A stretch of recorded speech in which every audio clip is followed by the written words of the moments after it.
Welcome back to the podcast. My new YouTube fellow podcasters, Kate Bevel-Aqua, Guy Crawford and Jack Moody.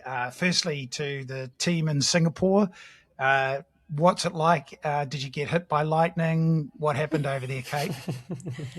We did have to make a run for it under a bridge a couple of times, but yeah, it was definitely a weekend with everything. Hot and humid. I love it. It's great.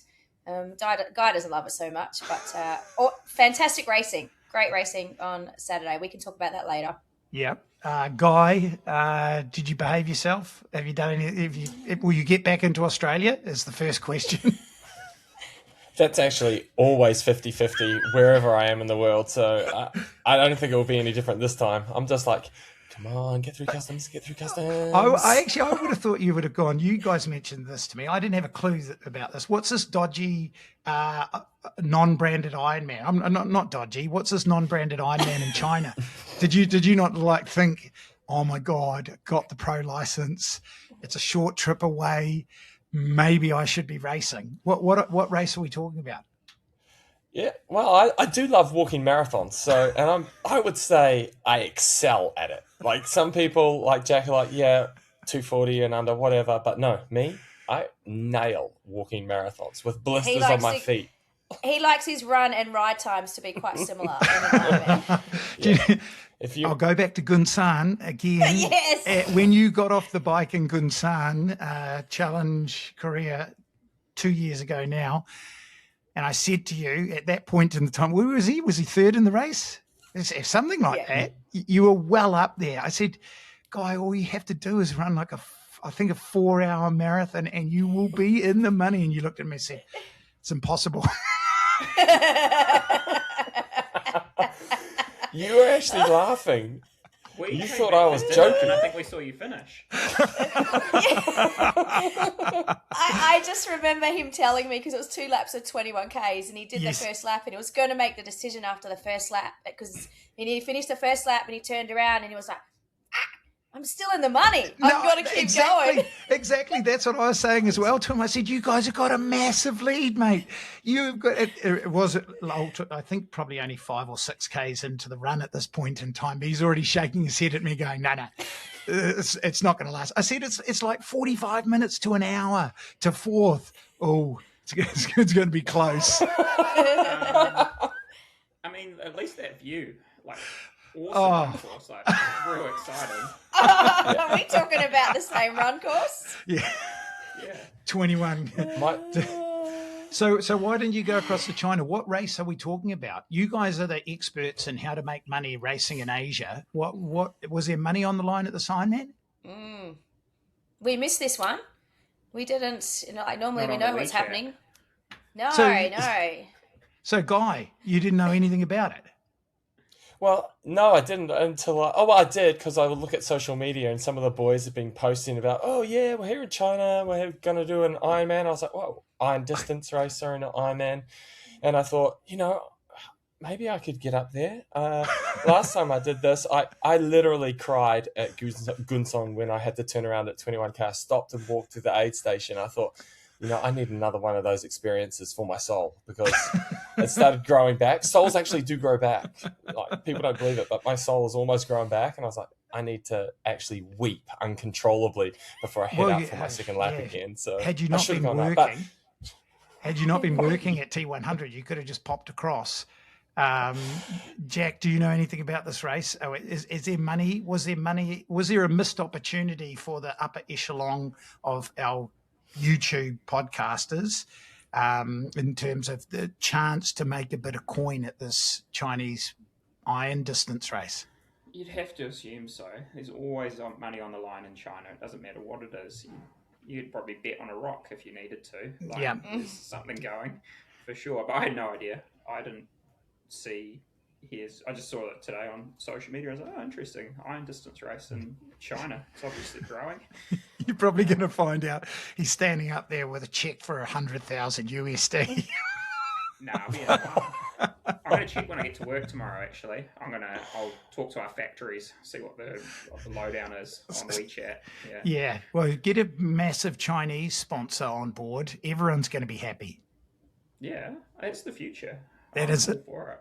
That is the future. Okay, we are going to talk about the T100. I am, just before we move on to that though, Kevin Hunt, who we gave away a free race entry to Western Sydney 70.3. Good luck to him racing. I think it's this coming weekend. And for those people who weren't aware that this has now become a YouTube sensation, we were blown away with the response that we got to us transitioning Fitter Radio onto YouTube.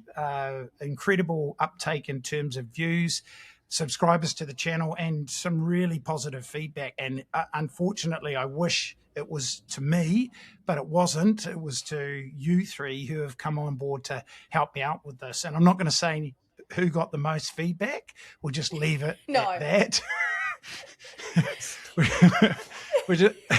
We'll just leave it at that for the time being. But for those people that want to watch this podcast on their trainers over the course of the winter period here in the Southern Hemisphere, then we've now got it up there on YouTube, and we're going to commit to doing this as regularly as we can going forward. So I do want to thank you guys for helping me out with this, but let's move on to the T100. You guys were on the ground. Me and Tex were watching the race from afar. Although I've got to be honest, it wasn't long into that race where I think I said to Tex, this is actually a little bit boring. And I don't want to, that's not a criticism of the men's race there. But what was it like on the ground when you guys could see the race unfolding once Hayden got to the front on the bike? Guy, what was the talk around town? Well, the talk around town was actually, if we go back to the swim, was like that Howes was going to take it out hard. And so we had this like predicted scenario where we thought the swimmers were going to throttle to try and get a gap. And there was going to be, in my mind, I thought there'd be small separations, but that did not eventuate at all. So Hayden just had a really good swim. Obviously, having a fully functional shoulder blade probably helps him a bit now. But yeah, I was just surprised that the tactics they took were different to what I expected. Like Hauser looked like probably he just cruising along. Yeah. However, there's also the talk from a lot of the locals here that we coach and hang out with are like it's been unusually hot. There's degrees of hot here, but that it's been a bit hotter, and that water temp, they said, 30, but it was actually probably closer to 32 degrees. So yeah, perhaps some of these guys just couldn't throttle that swim. 32-degree water, as you know, is like death. Yeah, it was close, wasn't it? Yeah. It was, yep. So there was talk the day before about, how close the water temperature was, if it was going to drop. But, obviously it was okay for them to swim, apparently. Yeah. Well, they were always going to do that. Like the T100 can't afford not to have that happen. I don't think they can afford, in all honesty, for any of these races to be interrupted. I personally, and I know you guys were working at the event, so I don't feel it's fair for me to ask for you guys to step out and maybe criticise it in any way. But the gap between the women's race in the Gold Coast to the men's race, there's just no momentum going with the series at the moment. And I know that the T100 needs to stay, dare I say it, in the forefront of people's minds. But once Hayden got away on the bike, the race was done and dusted. The swim itself looked marginal. I reckon it had to be close to being beyond the temperatures, because they weren't swimming hard at all. They were at the front, they were cruising along, and literally you can't swim hard in those temperatures. Imagine Tex with your stroke rate going along in 32-degree water. It would be boiling. It would be boiling. I reckon I'd go wetsuit. I'm a better wetsuit swimmer, so just like take adaptation. Yeah. But I don't know. Maybe that's just me looking in from the outside. It felt like this race had to go ahead. They've got to stay relevant in Singapore. You guys have to be kept in a job to turn up in Singapore. But was there a sense of that around town that they were going to have to swim hell or high water? I mean, I don't know. I think the temperatures had been close all week, but most afternoons it had been raining or it had been cooling off, and you were getting cloud cover. And it also depends, we know this, where they measure it, what time of the day they measure it, how far they measure it down into the water. There's ways to make it work in their favour. When you see the lead guys turn over multiple times and do backstroke to look what's going on behind them, or stop to fix their goggles and then just jump back in and still be sitting in third place, you can.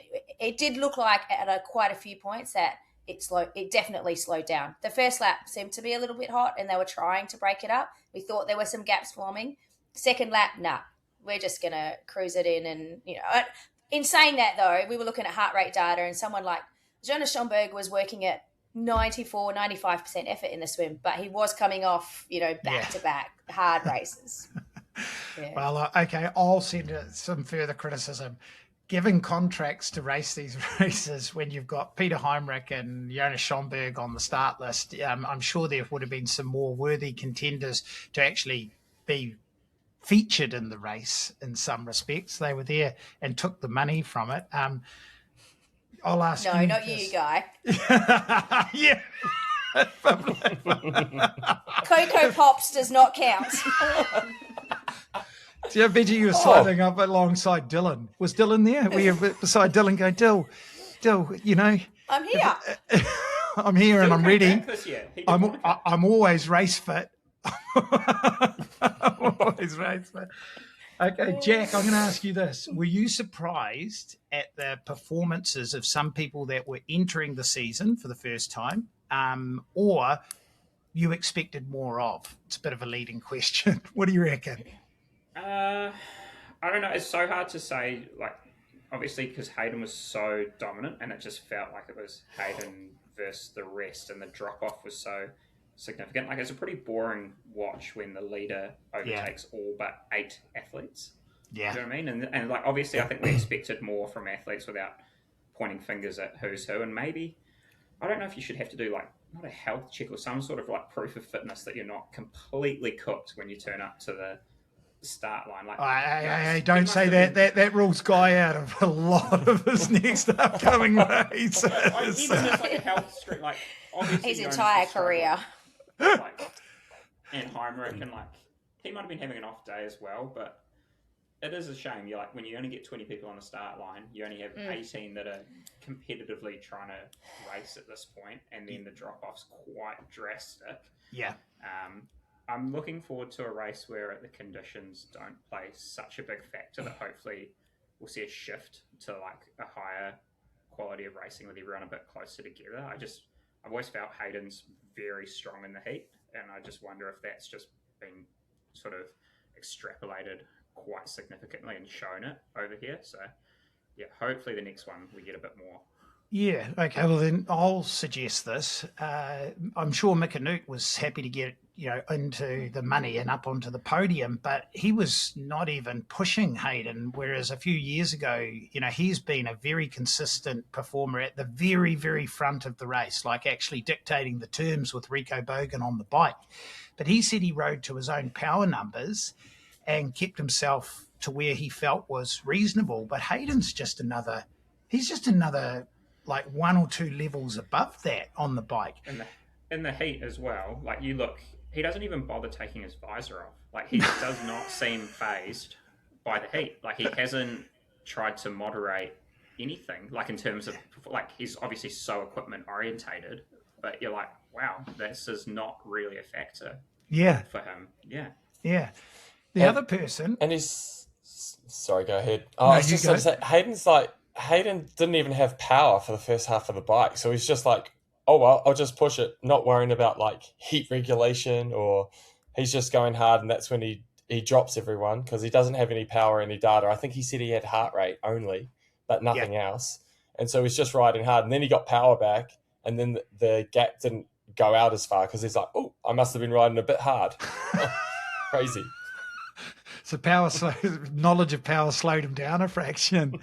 But the gaps were so big. Yuri Kurin did well in the heat here almost made his name in the sport at this distance here, winning this race. Was very disappointed in his performance. I know he's heading towards an Ironman, but I'm sure he's still heavily focused on going well at these T100s where he's made good money and like I say, he's built his career. The question I've got to ask is our own Kyle Smith. He came off the back of a New Zealand Ironman where he got he had this shoulder injury, but he was making no excuses, said his build went fine for that race. He's going to be really scratching his head where his performance sort of sits, because we're not just talking a little bit back. I think he got off the bike like quarter of an hour after Hayden put his bike into T2. So Kyle's definitely got some questions that he doesn't seem to have answers for at the moment. And I don't want to pick on him because I think Hayden's just going and putting the benchmark up here, and others are realising exactly how far off. I think the environmental conditions certainly play a huge part in that, but I wouldn't say that much. What do you think, Jack? Yeah, I don't know. I don't want to pick on Kyle. I think he obviously had a rough day out there, and I think that's one of those places, if you have a rough day, you have a really rough day. I think that's, Malaysia or any of those other places to go and race. I think it's a similar story, that once you're off and you're cooked, you're properly cooked. But yeah, I think it'll be interesting to see how this starts unfolding and how the season builds from here and what we end up with sort of later on in the year, with the likes of Kyle obviously heading back to Europe and getting his base set up there. And yeah, I don't know. Kate, what do you reckon about the Kona qualifications at the moment? There's a few people that have put their hand up at the beginning of the year who have said they want to get to Kona. Some of them have raced in the T100, Jonas Schomburg, for example, Kyle Smith, Yuri Kurin as well.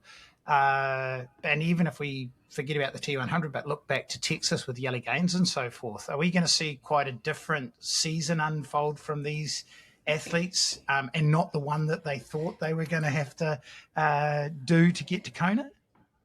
I think they're going to have to make a decision about whether you can't go to Kona and expect to perform if that is not your goal race. It's got to be about the money, or it's going to be about just performing in Kona. So those that are chasing the money are going to be doing more racing, back-to-back, T100 Pro Series events. But those that are chasing, Kona, they're going to have that gap where they focus on their training and getting all of that right for race day. Where do they qualify, though? That's the key now, because the next sort of series of qualification races are going to be happening in the middle of the year. Do you chase a Pro Series race, or do you actually step back? And does that mean for, let's say, an event like Ken's Ironman? When Jack and I were at New Zealand Ironman this year, at the beginning of the year, we weren't looking at the Australasian Ironmans and thinking that they were going to be really deep. But I reckon the men's list in Ken's is going to be all of a sudden a lot deeper than what you think. Or are you racing, Guy? I could not put up with that. Don't do that to me. So I don't have that much time in the day. GK Endurance will be there, but both of you will be working the event as coaches, not as athletes. Yes. You might want to downplay that. I think that's what we're looking for there. But I think as a result of that, Ken's all of a sudden, are we going to see a Nick Thompson, a Yellow Gaines? I know Kyle's in Europe, but I'm pretty sure for someone like Kyle Smith, there's a risk in going to a Pro Series Ironman race to try to get his qualification. I think it depends on who's on the start line, though, because if people have already qualified, it's going to, 1 to 3, 4, 5 have slots already. So I know if I finish in this position, how many slots are there? It could roll down to 12, 13, 14, places with some of those later Pro Series races. So everyone's going to have their name on the start list and then just wait for that start list to come out. So it's a game of chess more than anything. And they can do that now, right? As a professional, you pay for a yearly license and then just sign up for everything. Which is sometimes when we've found problems. Sometimes Camworth. Well, Camworth's not qualified. So he's one of the 23 slots left. There's a list this morning of how many people haven't got slots that are big names, and it's quite staggering. Like it's, a lot of square shapes trying to fit into a round hole here. Like, Yeah. it's What shape are you, Guy? crooked. Octagonal. He's Octagon. oh, Guy, are you saying that you're thinking still of Kona? I mean, it kind of does suit my strengths, super hot and a full distance. So I should probably look into it. I haven't really dived into it, but 23 slots to me, I'm like, that's 23 opportunities. Did you say 23 or 24? Either way, it doesn't matter. Yeah, Not not going to make a difference. No. Okay. I mean, if I turn up to Cairns and Nick's racing and Jack's racing, that's two guys that I don't have to beat because they've already got spots. So so you're playing the game of chess. We're just playing I should do a lot. We just play checkers. Okay. So we look at the race result in T100. Hayden's dominated it. Did he produce the fastest run split? Does anyone know if he No. Jake Burst whistle. Oh, Burt 30 whistle. seconds. Yes. Okay. Tassie boy, real hot down in Tassie. Yeah. Crazy. So he dealt with it well. Then running. Hauser? Oh, no, Hauser. Did Hauser beat him? No, How's but it we going? haven't. Yeah, but Hauser No, was no. worried that he was going to get him, so he was running the last little bit, looking over his shoulder, thinking... Oh, to lap him. No, Hauser was looking over his shoulder for Burt Whistle at the end because they came 5th and 6th, Fifth right? and sixth. Yeah. 5th and 6th. Yeah, a little bit of prize money between 5th and 6th as well. Talking about running, though, I would suggest now, and this was probably going to break your heart, Guy. I know the run phase is in development for you, but running in the sport has come back as the most important component. And if we move on to short course racing, firstly, I think it's awesome to see Lucy Charles Barkley won that Volcano Olympic distance non-drafting race on the weekend. So she's come back from her recent foot surgery, and so has Beth Potter. And both of them wouldn't have had a lot of run load in their legs. I don't know if you guys had the opportunity to watch Samarkand over the weekend, but that was an exceptional run performance from Beth Potter because she outran Leonie Perriot, who she posted 109 half marathon somewhere recently. I'm pretty sure she did. So that's decent, fresh half marathon time from Leonie. But Beth Potter was amazing. And there's a massive gap between the best runners in short course women versus the rest, because the gaps that sort of filtered in after that were quite pronounced. It's not happening in the men's race. They're coming across the line 1 second separating them all. But Beth Potter's run was unbelievable. Who did any of you guys get to see any of the highlights or get to watch the race? Yeah, we watched the highlights. We started watching some of that. Then we had a look at the highlights to see, exactly how the race unfolded. But with limited running, I mean, wait till she's got a full load in her legs. It's a little bit scary. Yeah. Awesome effort by Georgia Taylor Brown to see on what was a pancake flat course. It looked like an awesome place to race. It was a bit like Kunsan, really. It was almost purpose built. The swim looked amazing. The bike course had no hills, but it was technical, and they tried to get a few breakaways. But Georgia Taylor Brown going off the front for a considerable period of time, and I think really putting on a pretty decent show off a bike breakaway on the run as well. It was quite an interesting women's race, but those Leonie Perriot and Beth Potter had to run down, I think, 40 seconds, and then they would have won by about another 40 seconds. So they're streets ahead on the run at the moment. You know, the other thing that we noticed, a few hours apart, but the women wore wetsuits and the men were non-wetsuits. Yeah. They mentioned it in the coverage how it had increased in temperature really quick. But the race course did, now that you saw it on the coverage, it seemed like it was almost a man-made town or something. I don't quite know where it was situated. It looked quite interesting. There's a challenge race there, isn't there? In Samarkand, yeah, there is. Is it on the same? I tried to go once, remember? That's right, you did too. And you wouldn't come with me. Sort of not the first name that rolls off the lips when you're thinking about holiday destinations to go and support an athlete at a race, though, is it? Yeah, but it looked awesome. Like all the tourist sort of information looked wicked, and then all the Norwegians turned up because they obviously paid all the Norwegians to turn up that year. That's right. That's where they got paid their big bucks to go and race, didn't they? That's like out right. Of nowhere. It was like Norwegians plus one. And that was the race. Yeah. What about the men's race then, team? Did you get to see the highlights of the men's? Because for Vasco Velasa, that's an awesome win. And but the men's race, so tightly contested. Hugo Milner and David Quinteros nearly ran down that 40 seconds, which is unbelievable because those guys were running pretty quick at the front of the men's race. But the times that they're splitting and the number of men at the moment that are running so well, it certainly makes for firstly it makes for an exciting WTCS season, but it does beg the question on where would Alex Yee slot back in and where is Hauser going to slot back in, and more so for us Kiwi fans, where's a Hayden Wild going to slot back in with all those guys running as quick as that? Tex, what's your thoughts? Yeah, it's scary. I mean, like with Hayden's domination in Singapore, you're like, oh, it'd be good to just see where he stacks up in the Olympic distance again. Because I, as a selfish, like as a Kiwi, it'd just be so cool to see him complete the set of medals at the Olympics. I know it's a couple of years away, but I'd hate for him to just commit to going long just yet. But as you say, like we've talked about this for ages, with the power of Hauser on the bike and the swim, and Hauser's maybe only 20 seconds slower than him on the run, if that. Like it's not much in it. Like have to probably come off the bike together nowadays, and that hasn't happened last year. And Hayden can't just bank. Hayden and Alex, you can't bank on running a minute down on these boys anymore. And then you've seen Vasco sort of, he's always been nipping at the heels as well for so long. He's kind of the nearly man of that short course racing.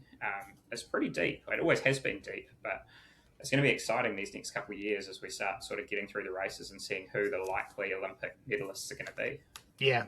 I was going to just ask Guy if his sort of dream of going to the Olympics had finished or not after the Kona things. I knew that was going.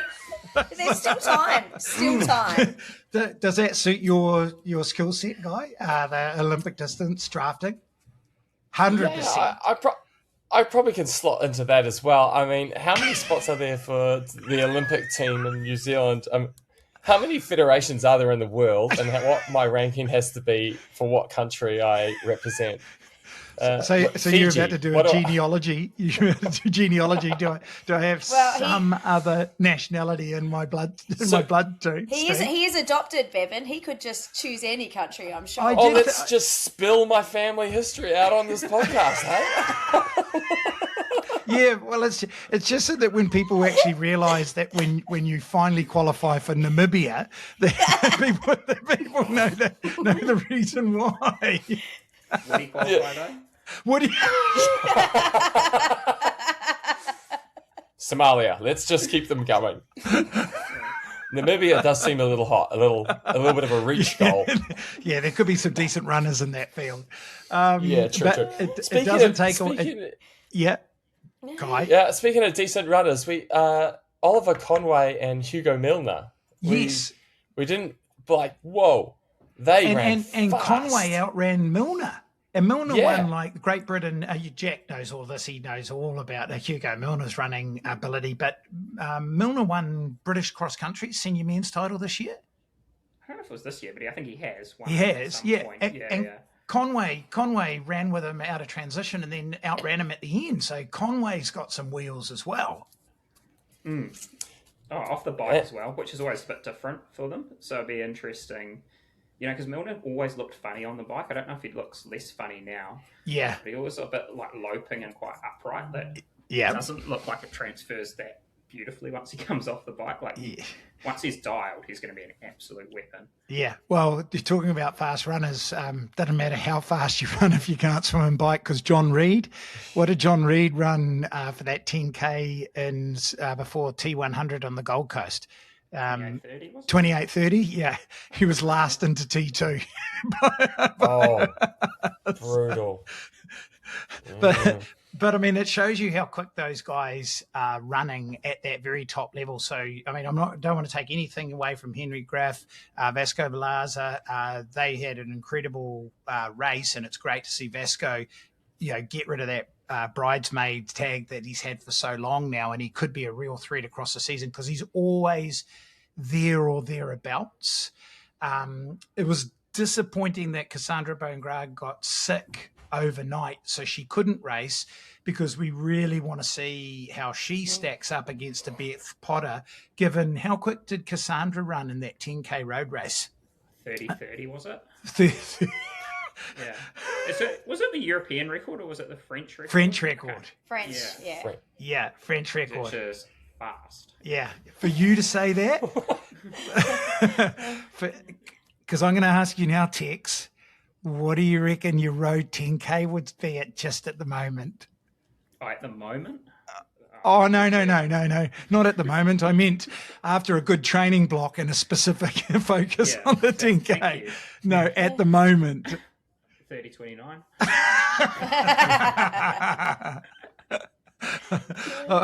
Of course, No, it would I be. think I ran 33:30 yesterday. Yeah, Into my long run. So yeah. But it ain't 30:30 though, is it? At the moment. Yeah, I put 20K in the bank before that. Right. But when when Cassandra gets to race Beth in their current run form, the next WTCS race is going to be very, very interesting. And as Guy mentioned, the two Brits, Conway and Milner, they only have to have a slightly better swim to make that bike group that's going to make them very big contenders for getting on the podium at a WTCS race.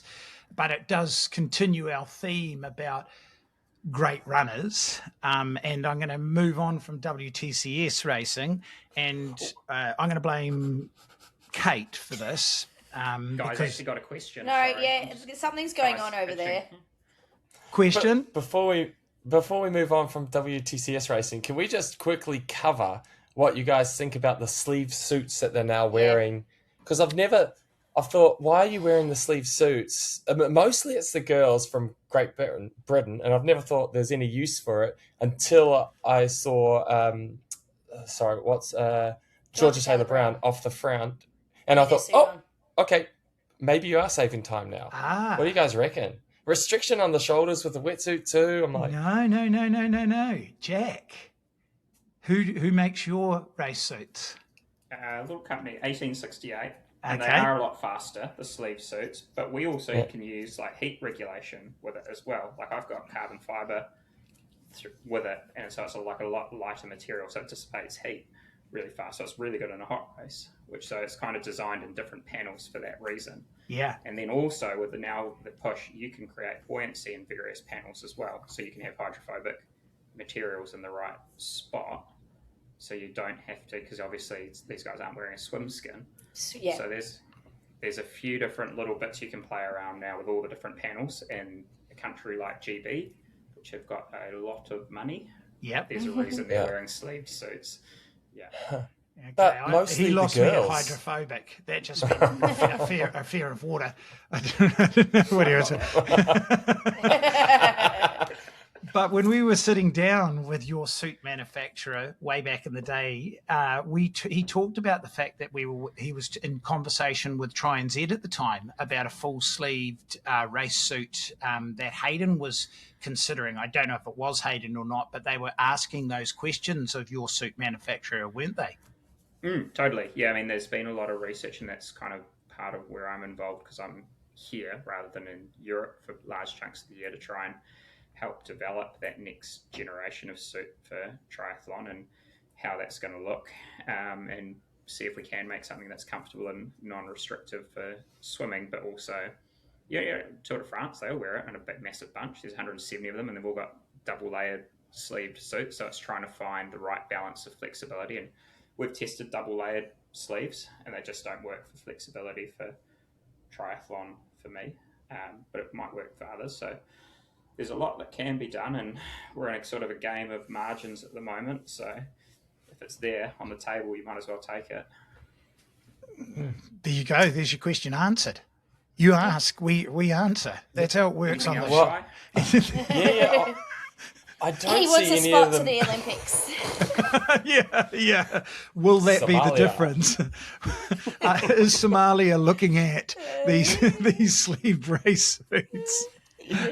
But we will talk more about how technology influences performance as we go on to running. And Julie Derron was a name that when we talked about the women that are on just that extra level above everyone else at the full distance, we were saying the Kat Matthews, Laura Phillips, Lucy Charles Barkley, Sawe, and so forth. We didn't include in that conversation Julie Derron, and in her maiden Ironman a few years ago, she was told not to race the Ironman. She just had to jog it, basically as a training run. I don't know why she was doing an Ironman way back then when she was still focused on her short course career, but that's a Brett Sutton thing. He tells you with a week's notice, you're doing an Ironman, off you go and do an Ironman. And she apparently, as we'll find out in an interview that I've conducted with her, which we're going to post on YouTube and on Fitter Radio, that she ran a 2:54, basically with the brakes on, just holding herself back. And I can't remember what she did after that, but I think she's gone under 2:50. And she's certainly someone who I think on her day, based on her T100 performances and also what she's done at half distance racing, that she's not a name that you can count out of that Kona conversation. She just won Challenge Taiwan on the weekend. Jack's done Challenge Taiwan? You guys must have done Challenge Taiwan. Many times. How hot does it get there?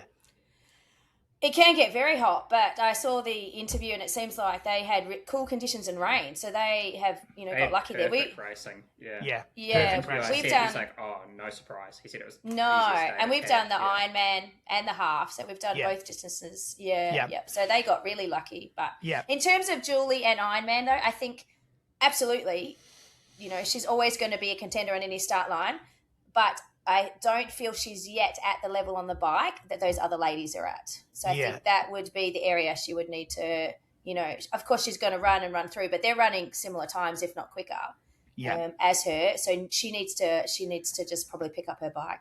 Yeah, well, definitely. She actually mentions that in the interview. It was racing the T100s and realising that she's getting off the bike about 6 minutes down on the likes of Taylor Nibb and so forth. But if Sato's got any sort of success CV with female athletes, it is about making them into pretty strong full-distance bikers.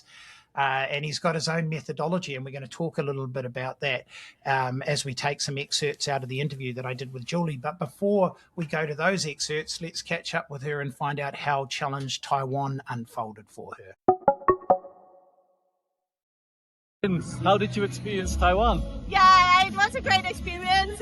Honestly, it was a lot cooler than I expected. I've heard horror stories how hot it will be here, and today it was almost chilly, so I was actually glad about it. It made for a less tough day, I would say. It was hard anyways, but I had a great time on the course. I've been here since Monday, so I got a bit of time to enjoy also the place where Challenge Taiwan is happening, and it's been great so far. You came pretty fast to the finish line, so didn't you give your max? Or of course I gave my all.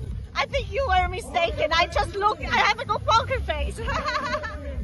Well, the last time that I saw you in the race was just out of the water. You had Rebecca on your heels.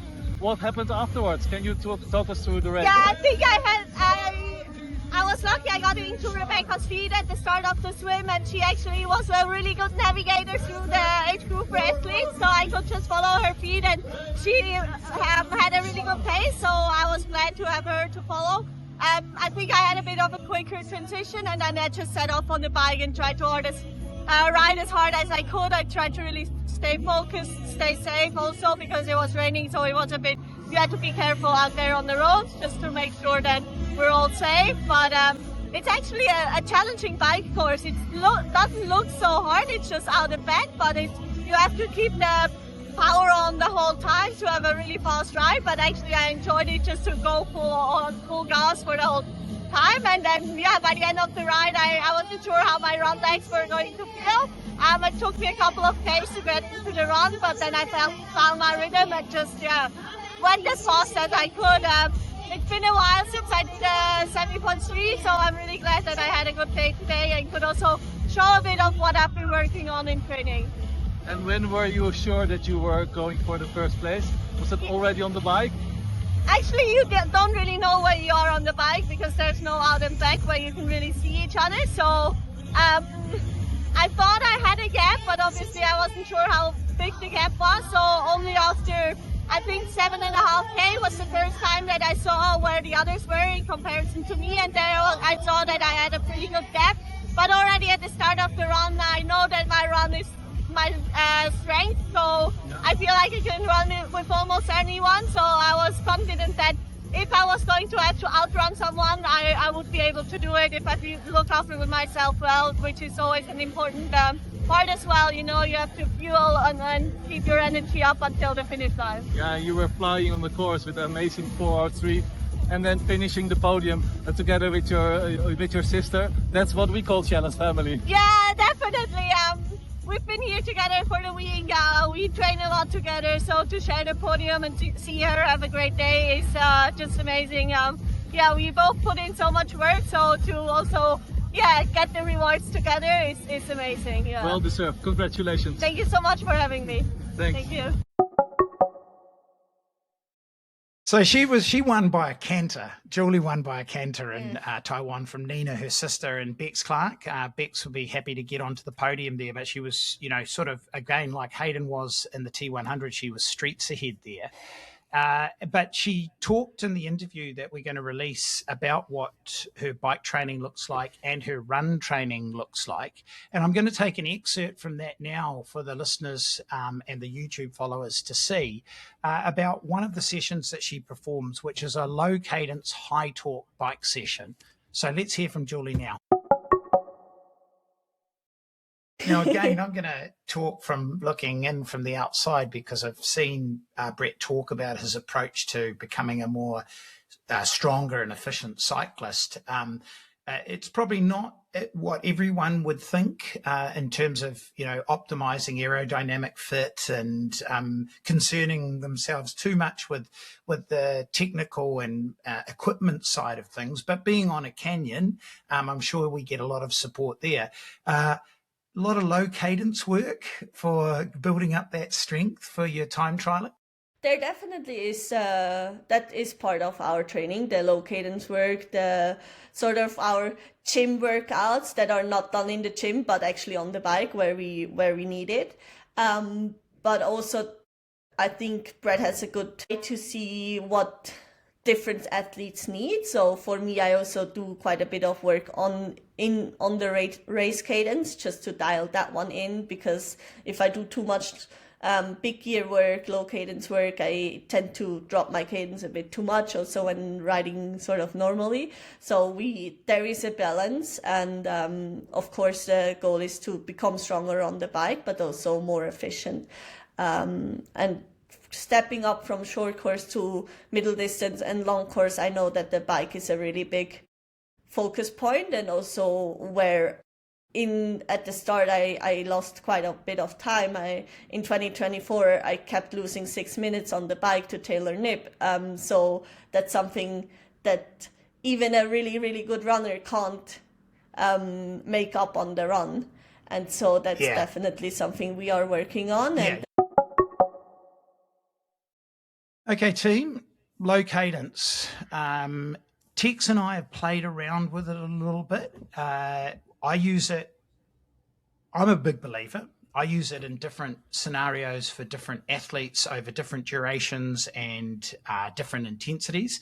Where Tex is concerned, when he first came to me, he came from school cycling and mountain biking. So anything below 100 RPM felt uncomfortable for him. And over time, he's just gradually morphed downwards in terms of his cadence range, because for steady state time trialing, it does typically, you'll on average see most people sit somewhere between the 70s to 80s. If it's lower than 70, they're real grinders. But as coaches, I want you to put your coaching hats on. Guy, have you used, and do you prescribe low cadence training in any way? Yes. Pretty much, I'd say it's a staple. I'd say, broadly speaking, every week they'll have a strength endurance workout that might vary from like 3 minutes to 20 minutes. And it's big gear work, usually staying still, develop the posterior chain, get a bit stronger. And that's for most of my age groupers. So definitely use it. I've used it on myself as well.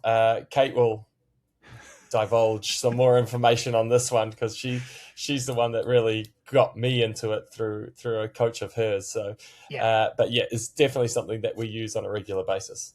Okay, interesting. Are you doing it on hills or on flat or both? Hills, if possible, or mostly it's on the trainer for people for time effectiveness, and you can get the resistance up and you can nail the cadence. It's way easier for, I would say, 85-90% of people, except for those. Well, actually, it's probably like 30% of people that I can't ride the trainer. I cannot ride the trainer more than 30 minutes. Okay, all right, go outside in the hail. See you later. Do you prescribe a particular cadence range that you like them to stay within? 50 to 60 or 55 to 65, depending. But yeah, somewhere around that. So okay. Is there anyone that you wouldn't give it to for any reason? Sometimes, if people are a little bit injury prone, or if they've got like some pedaling deficiencies, and if I see them ride, I'm like, we should probably look after you. Just driving through your knees, and I feel them like creaking when I watch you do this. So maybe let's learn to use your ass a little bit more first before we drop you into this. We're going to do some light reverse lunges. You need to fire your glutes. Yeah, well, Tex will attest to that because we did some functional testing on him with Nick Gill, strength and conditioning coach, ex-All Black strength and conditioning coach. Now, what is it? The Atlanta Falcons? Is it the Falcons? The Baltimore Ravens. Baltimore Ravens. Yeah. So, and Tex couldn't perform as effectively because of a posterior chain weakness. So I'm actually glad that you mentioned that. Kate, who told you about it and where did low cadence come into your world? I was actually coached by Bella Bayliss for a couple of years, and she was a Sado athlete herself and also then became a Sado coach. So it was a staple multiple times in a week. I would do a big gear work session in the afternoon and then have in the morning, and then have time trials in the afternoon on the bike. So double ride days. There was never a week without it. Like it was there all the time. Yeah. All right. I picked up a session from him years and years ago, which was typically 1 minute intervals. But did you do a variety of those in different durations? Yeah, definitely. A variety of those, different durations. And then, like I said, Guy and I have similar coaching philosophies of how we coach our athletes. So we use it for our athletes as well. A lot of them are time crunched. So majority of them, it will be on the trainer. But I do find I have a high number of ladies who already seem to grind it out and too low, like sitting in that 60 to 70 zone. So for them, trying to get them to do high cadence work, they find very difficult. So they tend to maybe do a little bit more. And that high cadence is 90 to 100 for them. They're like, I found that so hard. I just want to be sitting at, 70, 75 all the time. Yeah. I would change it up a little bit more for them. Yeah. Okay. Now, Tex, I don't reckon you love it. You're not a big fan when I've given it to you before. What's your take on it? Because I'm always a big believer in, yes, we may have an idea of what could stress an athlete to improve them, but equally so, if they just find it so uncomfortable or don't feel that they're capable of executing in the fashion that both coach and athlete want, then there's no point in banging your head against a brick wall. So your Achilles used to play up a little bit, didn't it? Yeah, that's what I hated with it. Anything long, I'd end up just with a bad Achilles, or some sort of injury would start creeping through after not too long. And I think that's kind of a big push around bike fit and just having a strong enough stabilizer that I don't just drop through that Achilles in the heel when I'm doing it. I know we had good success when we did it as hill reps, but over a shorter range. We were doing 5 lots of 3 minutes with a good recovery in between, and that was far more tolerable. And I do it on a road bike rather than my TT bike, and just actually focus on the low cadence and the most amount of power I could produce over that effort, rather than trying to worry about everything else, and that seems to give me the biggest gain in our VO2 actually as well at the time from memory, and that seemed like the safest way that we've done it in the past. Whereas, anything longer, it's just not really for me. Yeah. Well, if you talk, fair enough, and there's no point in giving up sessions that athletes hate as well if you can find another way of achieving the same result.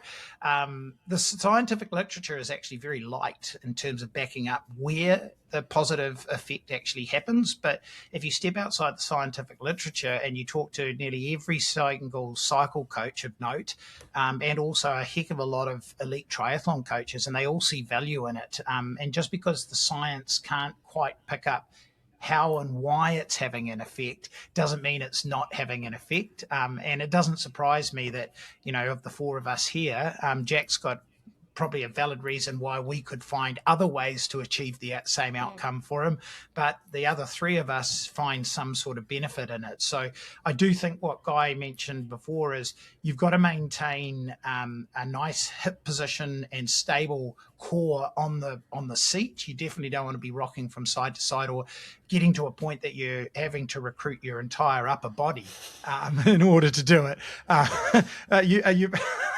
You're pointing at your wife there. No, not me. All the tiles are muddled, and I reckon he's trying to point at me. Yeah. It doesn't matter. You're pointing to thin space on mine, so it's like, whatever, mate. Yeah, but we all know that Jack tends to incorporate his whole physical being into the way that he moves, and in only a way that Jack can do it. But as I've always mentioned, if it ain't broke, don't try to fix it. So it's pretty broke, but like it's still moving forward. Yeah. Guy knows. Yeah, you only know that guy because you're sitting here. Yeah. Behind Jack. Until I get dropped. Yeah. Yeah. Did you? Guy, you guys he watch can Perry hear you. Roubaix? He can hear you when you're actually giving him technical tips in a race. You'd only have to whisper it. You're that close. Next time we go for a ride, like he'll go, "Oh, I'm back in NZ. Like I'm keen to come for a ride," and he'll turn up and he'll just have a tandem. And he'll go, and I'll still get dropped. He'll affectionately have called his tandem legal distance. Okay, well, there's another point that Julie actually raised, and again, it's awesome that you have had some experience through Bella Bayliss, who was a long-standing Sato athlete for many, many years, steeped in his training methodology as well, and that you've had some experience with this. But in the interview, another thing that Sato favors is a lot of short repetitions, but done tons and tons of time on the run.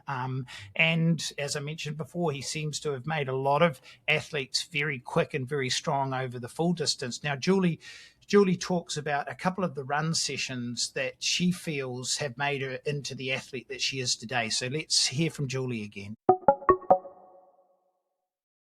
Without giving away any special secret sauce or anything like that, is there one workout that you feel within Brett's program that really works for you on the run? Are you a high volume runner, or do you feel that it's the intensity that he brings to the table? And if so, was there one session that you felt really, really helped you? Yeah, I think in terms of volume or intensity, I think I'm probably a bit of a mix. We usually have in almost all run sessions some sort of intensity, so I hardly ever run just easy for an hour or so. And then in terms of specific run sessions, for the last 5-6 years, one of my staples has been 150 meters on the track, fast, followed by 50 meters recovery, and done between 30 to 60 times. So yeah, it varies a lot. And then another one would be the 800s that I've already talked about as well. And those are probably, some of my main run sessions that I would do, and that just I know what times to hit there to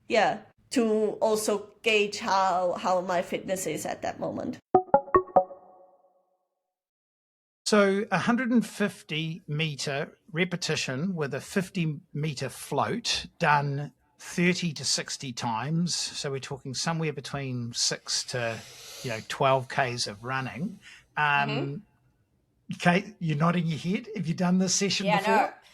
No. So the session I used to get, and any of my athletes that hear this, or our athletes, when we're like, oh wow, that's the session we get, but modified, slightly modified. Have I given it away? It's like, oh yeah, the big gear work. The run session. She would give me 200s on a treadmill, like 200s fast on a treadmill on a minute.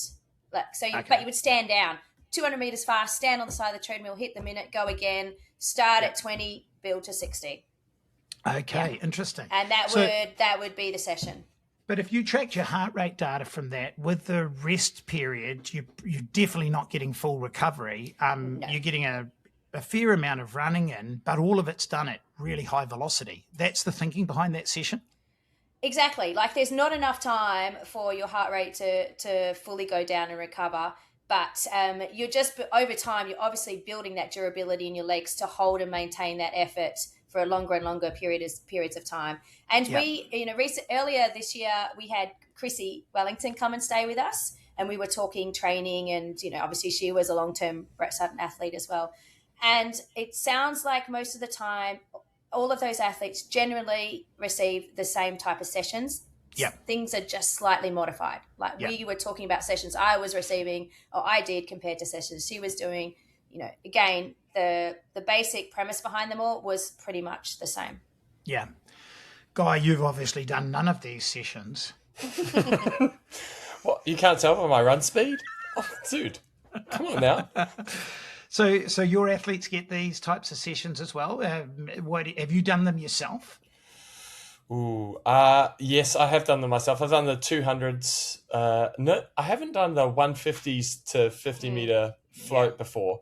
It seems like quite the odd distance to me, because we're usually doing like round sort of distances. But do I give it to my athletes?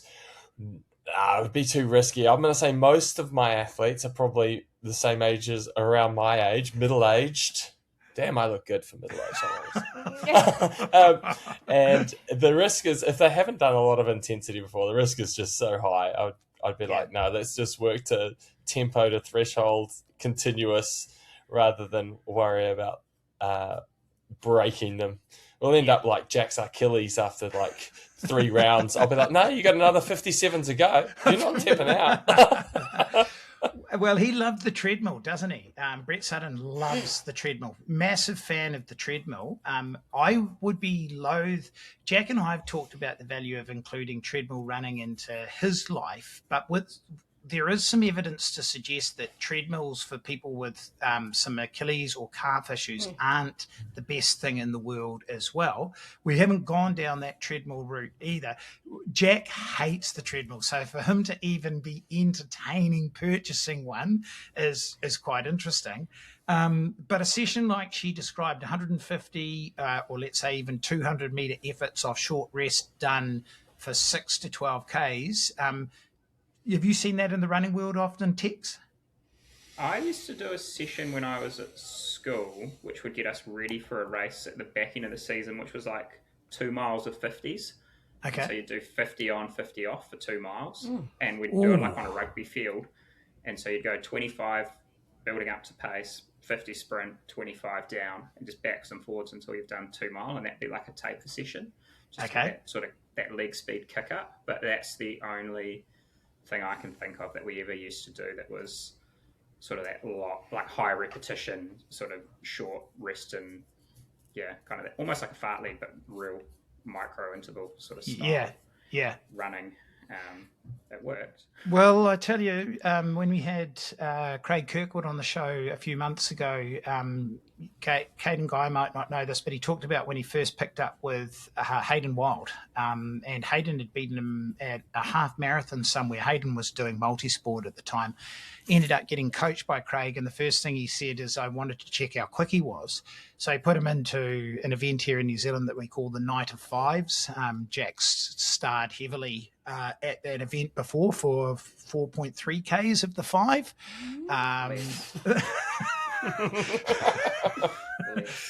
You don't go into an elite 5K race and have a 200-meter lead on the bunch by 1.5 Ks in, unless it's definitely going to go south pretty quickly. But what Craig determined from Hayden's 5K performance is that he had no speed. He had a great engine as such, but his biomechanical leg turnover was poor, and he put him through what he calls flying 50s. I think they call them flying 50s. Which is basically sprint efforts, fast as you can go over 50 meters, because he wanted to set that upper biomechanical speed and then build everything from the ground below that. In some ways, I sort of think that Sato is very keen on that same sort of philosophy, that you need that mechanical speed. He just seems to give larger doses of it. Would that be fair to say, Kate? In terms of, because 12 odd Ks like Julie's doing, 150 on, 150 off, it's a long old run. Yeah, it is. And I think that's exactly, I think you're spot on with what you're saying and how he's developing it. And whether she started at that or something, that was something that she built at, like that might not, she probably didn't start at 60. Yeah. As her training and the season progressed, it's got further and further, more and more numbers as racing's changed, but it makes sense. Yeah, well, I think the individualization of Sato's program is alterations in volume, but the sessions remain relatively similar throughout. And I mean, based on obviously your run performances, you would have been cracking out your 200s about the same as what Julie would have been at the time, wouldn't you? Oh, yeah, no worries. No, with the lever movement. No, I still wouldn't even been able to do it. But I'd be faster than Guy, so that's all that matters. Yeah, you'd be faster than Guy. Actually, on that note, because we're talking about speed and cadence, did you see that little video that I sent through on the email about what we're going to talk about next week? Mm-hmm. The Swim Smooth video? Yeah, I got it. So good. When you guys first got together, I think you were dating way back then. We're going to use it in next week's YouTube. Yeah. We're going to use it in next week's YouTube, so we're going to move on to swim cadence and how that might affect performance. I'm the swinger. You're the swinger. She said it publicly on YouTube. I'm a lucky man. What can I say? Some people want to live the dream. I live the dream. Right. People will find out more when they follow next week's YouTube to find out what we're talking about. And we'll talk a little bit more. I have some more that I want to chat about low cadence work on next week's podcast as well, so people can tune in for that. We'll find out why Kate's a swinger. God knows what happens up there in Perth. They dance to a different beat. But fast running, I didn't have this planned for this YouTube, but we wake up this morning and we've finally seen someone go under the 2-hour mark unassisted at the London Marathon. 2 people go under the 2-hour mark at the London Marathon. Jack, what's your thoughts? I thought that was probably another 6 months or a year away, but it's happened overnight. Incredible. Yeah, I mean, there was so much chatter around it and I hadn't really thought. I was like, oh yeah, maybe it happened, maybe it wasn't. And then it was like just pandemonium this morning when I wake up and you're just like, wow, okay, that happened. And then you see the 5K splits and you're like, okay. And just how it rolls down, and like everyone talks about doing it, but like not many people do it, in that sort of fashion. It happened in Boston the other week when Korea, I'm going to pronounce it right, he won, and he just took off like up Heartbreak Hill, and everyone's like, that's a hill. Yeah. Like flying up it. But then this weekend, just crazy. Apparently quite a good little tailwind most of the way. So like I think from the get-go, everyone was like, today's going to be a good day. Like it was a easterly wind, I think, which gives you predominantly tail for the last 10 miles, and then slight downhill to start with, which is quite favourable to get going. So it was kind of the perfect day. And so I think when they woke up, they'd have been like, today could be the day. Yeah, well, it certainly was. What did you guys think of seeing the record go in such scintillating fashion? It's unbelievable to think that not only did one athlete go under 2 hours, but the guy that came in second wasn't that far behind, and it's his first marathon. But is he been a current half marathon world record holder? Kachaucha. I think he ran 57:30 at the half. So if you're floating around there, you've kind of got to think you've got it in the tank. Like the difference between that half and marathon, it's probably a bit more volume or the likes, but the leg speeds there, that maybe running one flat for the first half is just like a jog if you're a 57:30 guy. See, Guy, that he's talking that 57 for 21 Ks, 10K, 12. I actually saw a guy run in Singapore, and it was around that pace. He was doing the shakeout run. That was a shakeout run. Do you guys follow the marathon running? The first thing we did was actually like zoom in and look at what shoes are they wearing. That was literally the first thing we did. We wanted to see what they were wearing. Yep. And you've obviously gone out and dropped. What are they floating around for? Are they prototypes? That's what we said. They're new, so they're the new Pro Evo 4. So I don't know if they've been released yet as part of that, but they're crazy. So like the first sort of super shoe and this new era, sub 100 grams. And then I saw some sort of little clip where they're getting like 80% energy return out of that supercritical foam, which is kind of next level. When you look at most of them are kind of around that 70 mark, I think, when you look on the little forums or lab tests. So plenty of pop. I haven't seen anyone's like foot straight. You know, often when guys are that fast and they're just like collapsing through all the foam, I haven't seen any videos of that yet. So it'll be pretty interesting, this next whole era of shoes, I reckon, in the next year or two as we go towards the Olympics. I know Nike's got a new one with like the dual pods that all seem hidden at the moment. Third place, he broke the London record. He was in the new Nikes. And then Hayden was in the new Asics for T100. I messaged you as soon as it happened. I was like, lucky bastard, he's got the new Asics that just went and broke the Boston record the week prior. And they're supposed to be next level as well. So less about the carbon and more about the sort of next iteration of supercritical foam that everyone's using. That's why we got him on the podcast. Go bankrupt. Yeah, how much are they going to charge for these shoes? I tell you. I don't think you're like those top ones. I know when Adidas first did it, I think there was only like 500 pairs on the first drop of them anyway. It was kind of like they exist, but our pro runners have got them. And I think that was Asics sort of play with the Metaspeed Ray when they came out. They were just way more expensive. It was just for the elites. Most of the elites didn't really use them anyway. And then they went to the public, and then Guy bought a pair.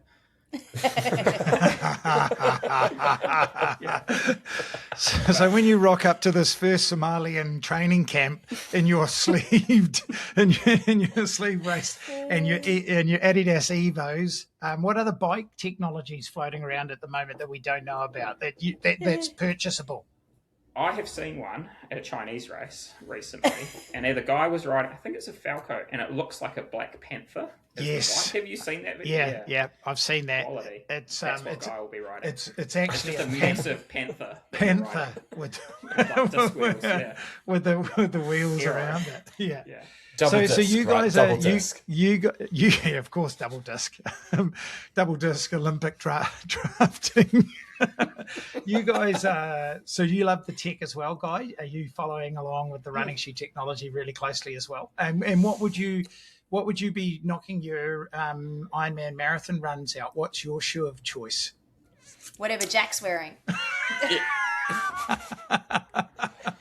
I do look at what Jack's wearing. No, because I have a crippled spine, as I think I mentioned on that last YouTube chat, I go for usually quite a soft shoe for myself. I like the old New Balance, the version 2. What is that there? Jack will know this. The Elite. What is that called? New Balance Elite.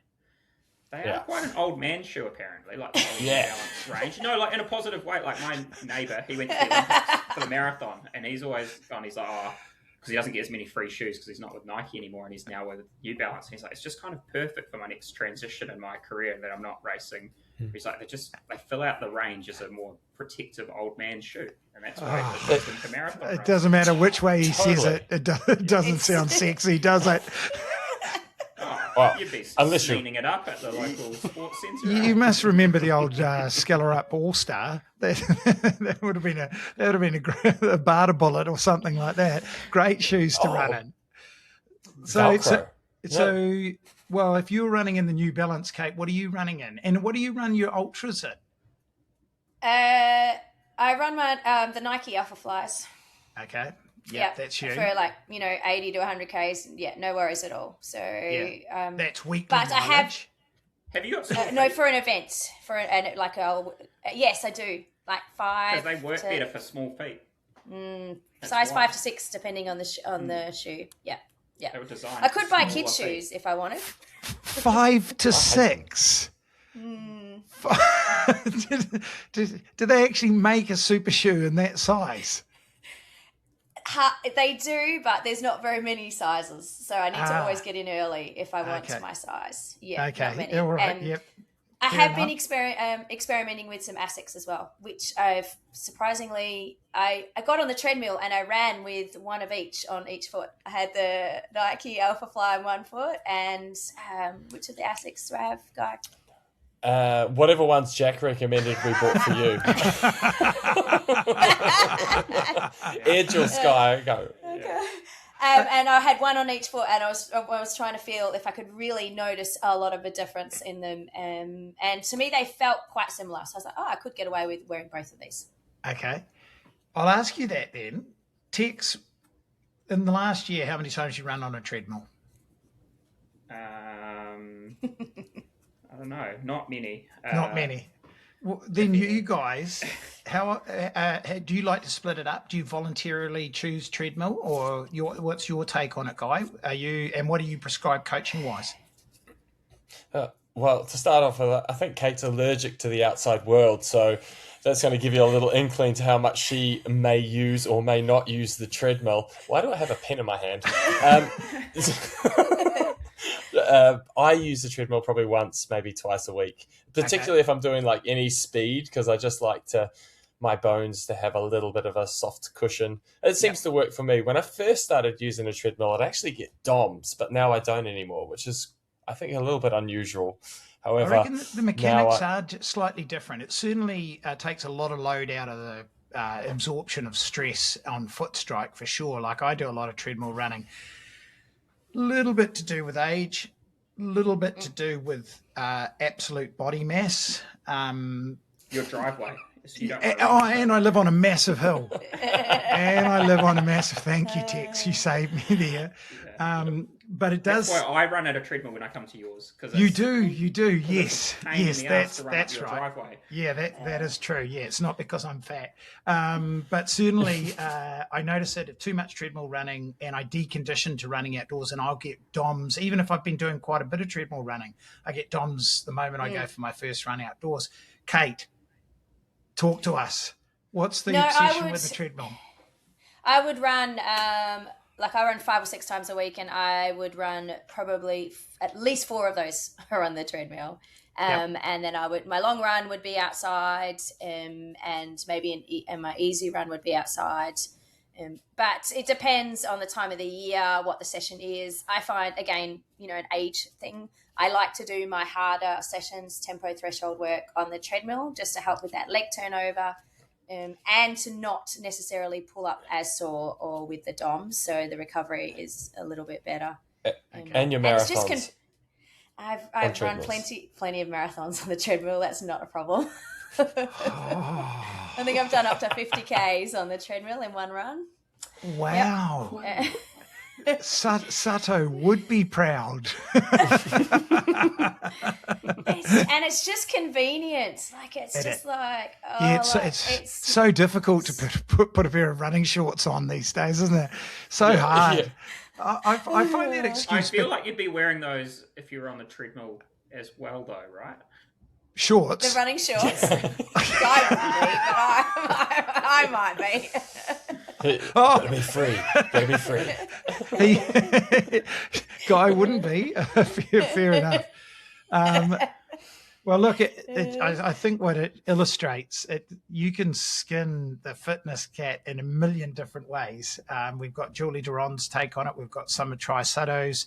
We're talking about indoor running, outdoor running. At the end of the day, is if you get enough running in, some of it of quality, a whole lot of it done easily that you can absorb and adapt to.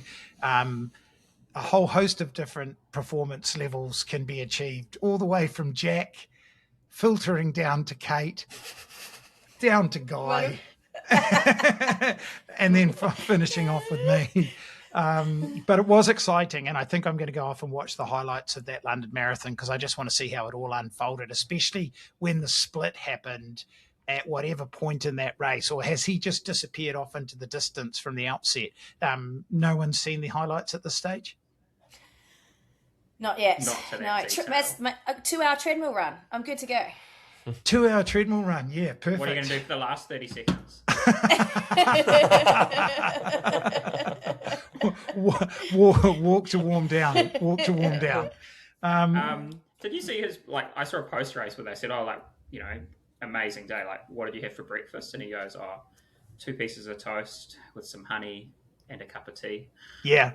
And you're like, and he's like, no, that's all that's it. Well, is he Morton sponsored? Because I know that most he crushed it on the actual run.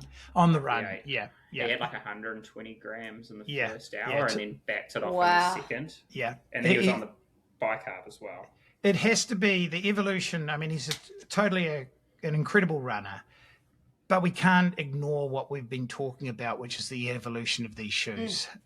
These shoes, as I've seen in the commentary going around social media, it's debatable exactly how much benefit they give you from an economy changes, to outright performance in terms of speed.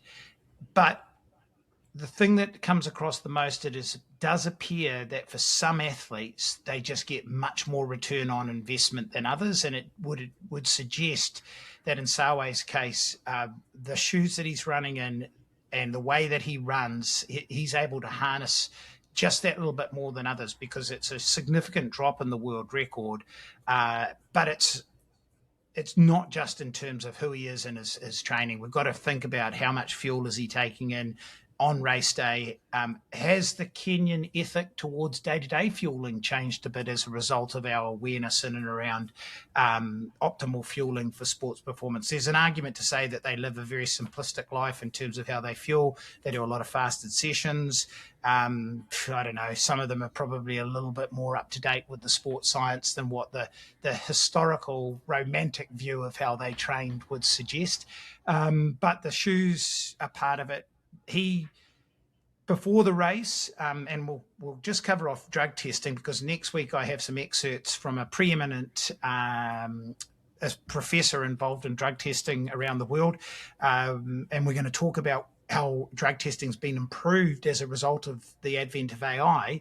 But the one thing that Sawe did prior to this race, which I thought was really interesting, is he paid $50,000, or a sponsor did, of his own money to one of the drug testing agencies so that he could be tested more regularly than what he currently is within whatever testing pool he's tested in. And he was tested 50 times.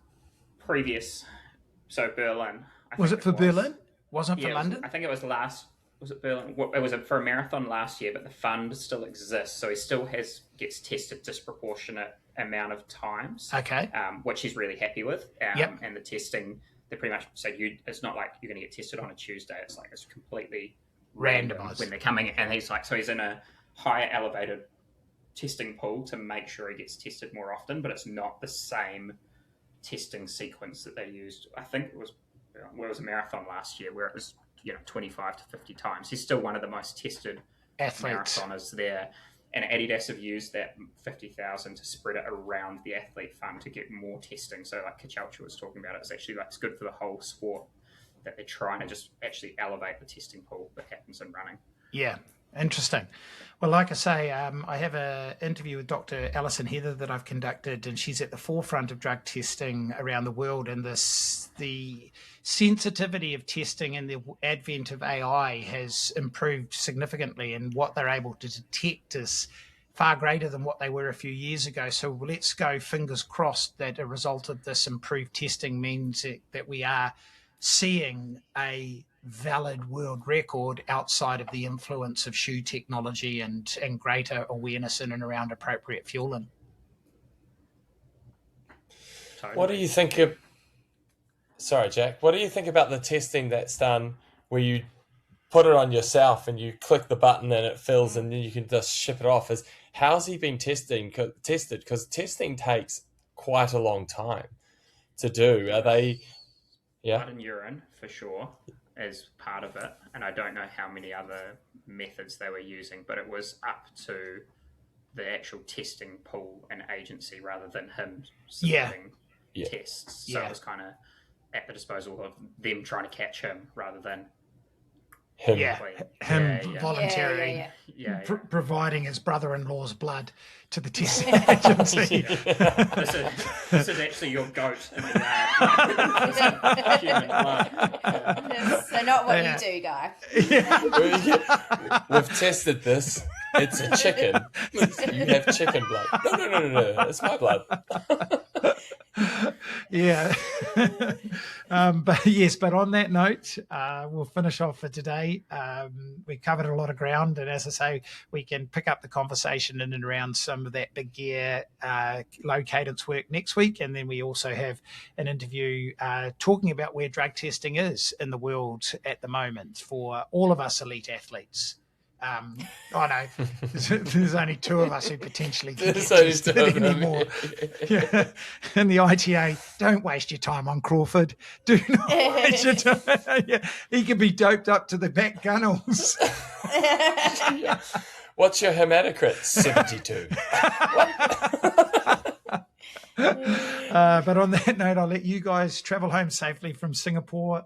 Tex, travel home safely from Cook's Beach, and we'll catch up with you next week.